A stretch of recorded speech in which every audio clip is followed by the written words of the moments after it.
তো নমস্কার বন্ধুরা, ওয়েলকাম টু মাই চ্যানেল। আশা করি সকলেই ভালো আছো। তো আজকে নিয়ে চলে এলাম একটা খুবই গুরুত্বপূর্ণ আপডেট নিয়ে, অর্থাৎ কি না আইপিএল 2024-এ প্রত্যেকটা টিমের ক্যাপ্টেনের নাম এবং তাদের কত বেতন। তো বন্ধুরা, অনেকদিন থেকে ভাবছিলাম আমি ভিডিওটা বানাবো, তো অনেক আপডেট ছিল, তাই জন্য এই ভিডিওটা খুবই পরে আসছে। দুদিন সমস্যার কারণে ভিডিও দিতে পারিনি, এবার কিন্তু কন্টিনিউ ভিডিও আসবে। তুমি যদি চ্যানেলে নতুন হয়ে থাকো তাহলে সাবস্ক্রাইব করতে একদম ভুলো না, এবং ভিডিওটা যদি ভালো লাগে অবশ্যই লাইক কিন্তু করবে। প্রথমে যে টিমটার কথা বলবো আইপিএল ইতিহাসে একটা কলঙ্ক সৃষ্টি করে দিয়েছে, সেটা হচ্ছে মুম্বাই। না, মুম্বাই ইন্ডিয়ান্স কি করেছে না, রোহিত শর্মার মতন একজন অভিজ্ঞ ইন্ডিয়ার যিনি বর্তমান ক্যাপ্টেন তাকে সরিয়ে হার্দিক পান্ডিয়াকে 18 কোটি টাকা দিয়ে কিন্তু মুম্বাই নিয়ে নিয়েছে এবং হার্দিক পান্ডিয়াকে ক্যাপ্টেন করেছে। তো দেখা যাক কেমন করে হার্দিক পান্ডিয়া। তোমাদের কি মতামত?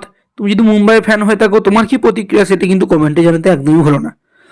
2 নম্বর যার কথা বলবো, একজন খুবই ভবিষ্যতের দাবিদার ইন্ডিয়া টিমের KL রাহুল হচ্ছে লখনৌয়ের ক্যাপ্টেন।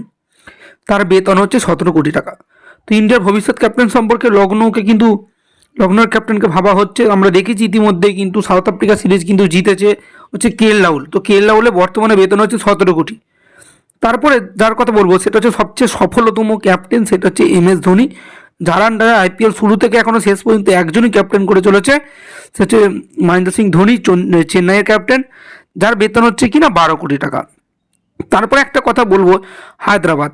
তো হায়দ্রাবাদের হচ্ছে অ্যাডাম মাকরাম হচ্ছে যে ক্যাপ্টেন।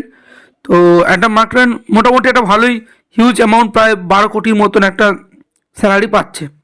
এবং পাঞ্জাবে একটা অভিজ্ঞতা সম্পন্ন ভারতীয় যে প্লেয়ার সেটা হচ্ছে শিখর ধাওয়ান, 9 কোটি। দেখা যাক, শিখর ধাওয়ান আগেবারে কিন্তু ভালোই খেলেছিল, ক্যাপ্টেনও করেছিল, দেখা যাক এবারে কী হয়। এরপর যার কথা বলবো সেটা হচ্ছে রাজস্থান। তো সঞ্জু স্যামসন ভাই, ক্যাপ্টেন এবং ব্যাটিং দুদিক দিয়েই কিন্তু খুবই ভালো প্রদর্শন করছেন, তবুও ভারতীয় টিমে ঠিক সেইভাবে সুযোগ করে উঠতে পারছেন না। তো আশা করবো আইপিএল 2024-এ সঞ্জু স্যামসন ভালো কিছু করবে।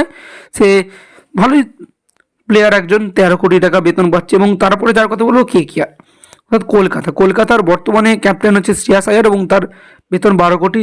দেখা যাক এই কলকাতা নাইট রাইডার্স দুবারের চ্যাম্পিয়ন, এবারে শ্রেয়াস আয়ারের আন্ডারে কি চ্যাম্পিয়ন হতে পারে। এবং গুজরাট থেকে হার্দিক পান্ডিয়াকে ট্রেড করে নেওয়ার ফলে গুজরাটের ক্যাপ্টেন হার্দিক পান্ডিয়া ছিল, কিন্তু বর্তমানে হয়ে গেছে শুভমন গিল, খুব একটা ভালো চয়েস বলতে হবে। এবং দিল্লিতে রয়েছে ঋষভ পান্ত। আগেবারে কিন্তু ঋষভ পান্ত খেলতে পারিনি, তো এবারে দেখা যাক কী হয়। ব্যাঙ্গালোরে হচ্ছে যে ডুপ্লেসি 7 কোটি টাকা পাচ্ছে, এর আগে কিন্তু বিরাট কোহলি ছিল। তো এই হলো সমস্ত দলের ক্যাপ্টেনের নাম এবং হচ্ছে তাদের বেতন কেমন। তো ভিডিওটি যদি ভালো লাগে অবশ্যই লাইক, এবং চ্যানেলে কিন্তু নতুন হলে সাবস্ক্রাইব করতে একদম হলো না। দেখার জন্য কোনো পরবর্তী ভিডিওতে। বাই বাই, সুস্থ থেকো, ভালো থেকো।